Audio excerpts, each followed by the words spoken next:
یاد رکھو، اس پر مجھے کچھ بھی ہو جائے کوئی مسئلہ نہیں ہے، لیکن میں اپنے آپ کو ذمہ دار فرد سمجھتا ہوں آپ لوگوں تک بتانے کے لیے۔ یہ ایویڈنس کے ساتھ باقاعدہ پروف ہے۔ غیر مسلم تنظیموں میں ایک تنظیم ہے جس کی طرف میں اشارہ کر رہا ہوں، اس تنظیم کا یہ لائے عمل بن چکا ہے کہ تم مسلم لڑکیوں کا شکار کرو اور ان کے پیٹوں میں اپنے بچوں کو داخل کرو، تمہیں انعام میں فلاں چیزیں ملیں گی، اس کے لیے تمہیں ٹارگٹ بنا کے معاشرے میں چھوڑا جا رہا ہے۔ ہماری بچیوں کو اس وقت سمجھ نہیں آتا جب تک وہ اپنے پیٹ میں کسی کافر کا بچہ لے کے در بدر کی ٹھوکریں کھاتے ہوئے واپس معاشرے میں آتی ہیں تو سب سمجھ آتی ہے یہ بات۔ سامنے والے کو کمزور کرنا ہے تو میں اس کی کیا پوائنٹ پکڑنا چاہیے، بتاؤ؟ بالکل صحیح۔ اگر ہم نے مسلمانوں کو کمزور کرنا ہے تو سب سے پہلے ہمیں ان کی لڑکیوں پہ ٹارگٹ کرنا ہوگا۔ جہاں ہم ان کی لڑکیوں پہ ٹارگٹ کریں گے اپنے آپ ہی سالے کمزور ہو جائیں گے۔ بھائیوں میں آپ کو یقین دلاؤں گا، جو میرے سالے ہیں 5 جم ہیں، کم سے کم 10 لاکھ روپے مہینے کماتے ہیں، مہندر بھائی جانتے ہیں، ٹھیک ہے؟ ایک جم میرے گھر کے سامنے ہی ہے جو کہ اچھی خاصی چلتی ہے، لیکن پھر بھی وہ کیوں کمزور ہے؟ کیونکہ ان کی نبض ہی میرے ہاتھ میں ہے۔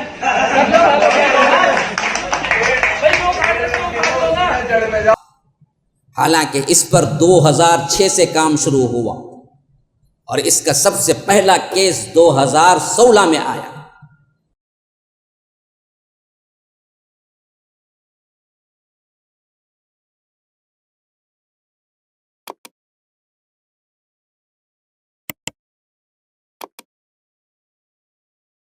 میں ابھی پڑھ رہا تھا، سرچ کر رہا تھا آتے ہوئے فلائٹ میں، یہ باقاعدہ تنظیم اسی کے شکار کرنے کے لیے تیار ہے، اور اس میں سب سے اہم ترین نقطہ انٹرنیٹ کا ہے، انٹرنیٹ کے ویب سائٹ کا ہے، خواہ وہ انسٹاگرام ہو، فیس بک ہے، واٹس ایپ ہے، پتہ نہیں بھلا کیا کیا ہے، ہم کو تو چند نام معلوم ہے، پتہ نہیں اور جو اس میں لگے ہوئے ہیں ان کو معلوم ہوگا۔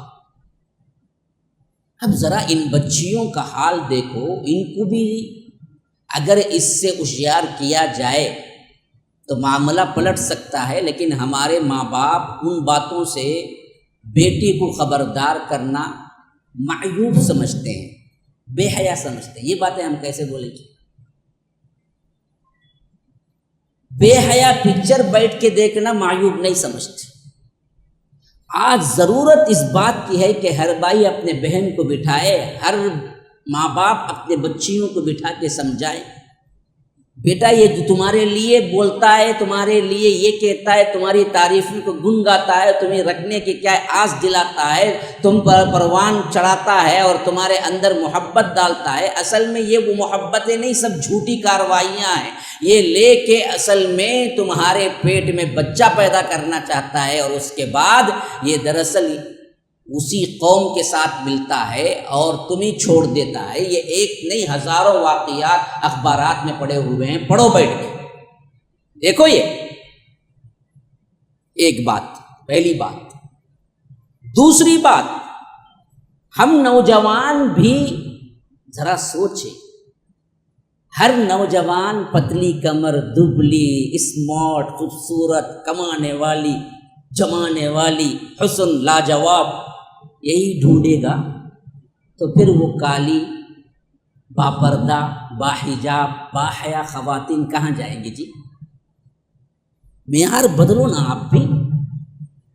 آپ یہ کہیں کہ مجھے صرف کیا ہے، جیسے میں ٹی وی ویڈیو اس میں موویز میں دیکھتا ہوں جیسے ہیروئن ہوتے ہیں ایسے ہی چاہیے، حالانکہ وہ بھی میک اپ اتار لیں تو آپ کو رات میں بھی ڈر جائیں گے آپ خواب میں دیکھ کے، وہ ویسی ہوتی ہے، لیکن آپ دراصل اپنا ذہن بناتے انہی کو دیکھ دیکھ کے ہیں کہ مجھے یہ بیوی چاہیے، ایسی چاہیے، ایسی چاہیے، ایسی چاہیے، کہ چکر میں آپ اچھی خوبصورت ایمان والی، نورانی چہرے والی، حافظہ، عالمہ یا اس طرح باپردہ خاتون کو کھو دیتے ہیں، اور یہ بچیاں جب راہ تکتی ہیں کہ یہ ہمارے اپنے لوگ نہیں آتے ہیں تو پھر غیروں کے ساتھ بھاگنا پڑتا ہے. اس میں بھاگنے میں اگر وہ لوگ ذمہ دار ہیں تو آدھا 50% نوجوان بھی ہمارے گھروں کے افراد بھی ذمہ دار ہیں.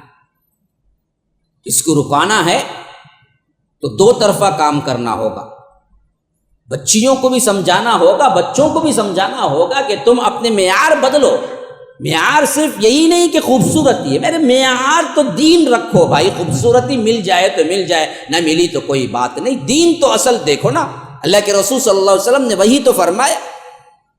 ہاں, کوئی مال دیکھتا ہے, کوئی حسب دیکھتا ہے, کوئی جمال دیکھتا ہے, کوئی دین دیکھتا ہے. اللہ کے رسول صلی اللہ علیہ وسلم نے فرمایا کہ دیکھو, دین کو انتخاب کرو, یہی تمہارے لیے بہتر ہے. تو ہم دین ہی کو ترجیح دیں.